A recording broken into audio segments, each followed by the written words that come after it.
کا کرایہ، دادا اور دل دادا، انشے سیریل، 25واں انشا۔ شارق علی: دادا جی کے ہاتھ میں کتاب تھی اور میرے کنڈل۔ مسکرا کر بولے، صفحہ نہ پلٹا سکو تو کتاب پڑھنے میں کیا مزہ؟ یعنی آپا گلدان میں پھول سجاتے ہوئے بولی، ممدو کے ہاتھ میں کتاب نہیں لائبریری ہے دادا جی۔ پھر پوچھا، کتنی کتابیں ہیں تمہارے کنڈل میں؟ میں نے کہا 1500، اور ڈکشنری الگ، لفظ پر انگلی رکھیے اور تفصیل حاضر۔ دادا جی بولے، مان گئے بھائی، اب تو تحریر کے پنجرے میں بند خیال کی چڑیا تانگے پر نہیں اسپیس شپ میں سفر کرتی ہے۔ سنائیے نا تحریر کے ارتقاء کی کہانی۔ میں اٹھلایا۔ کہنے لگے، بلا شبہ بول تحریر سے زیادہ قدیم ہیں۔ ممکن ہے پہلا انسان ذہن میں آیا مربوط خیال اور بدن اور آواز کی ہم آہنگ بامانی بولی ایک ساتھ دنیا میں آئے ہوں۔ تحریر بہت بعد میں ایجاد ہوئی۔ 30,000 سال پرانی اسپین اور فرانس کے غاروں میں بنی تصویریں ایک نوعیت کی پہلی تحریریں ہیں۔ قدیم انسانی گروہ بنے تو ملکیت ثابت کرنا ضروری ہو گیا تاکہ اشیاء کا تبادلہ ہو سکے۔ شکار، فصل، جانور یا زمین کا ٹکڑا، تحریر اسی ضرورت کے تحت ایجاد ہوئی۔ 4000 قبل مسیح کے میسوپوٹیمیا میں ملکیتی تختیوں کے یقینی آثار ملتے ہیں۔ پھر ایسی تصویری زبان تحریر ہوئی جو اشیاء کی سیدھی سادھی شکلیں تھیں۔ پھر شکلوں کی ترتیب اور توڑ جوڑ سے مربوط مفہوم کا بیان ہوا۔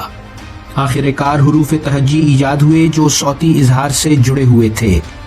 میسوپوٹیمیا، بیبلونیا، دریائے نیل، سب تہذیبوں نے حروف تہجی اور زبان کے ارتقاء میں حصہ بٹایا ہے۔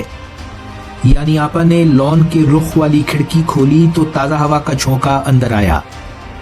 دادا جی نے گہرا سانس لیا اور بولے، اولین تحریروں کی سب سے قدیم یادگار اول یا دویم فرعون کا نام نارمر مٹی کی تختی پر 3100 قبل مسیح میں لکھا گیا تھا۔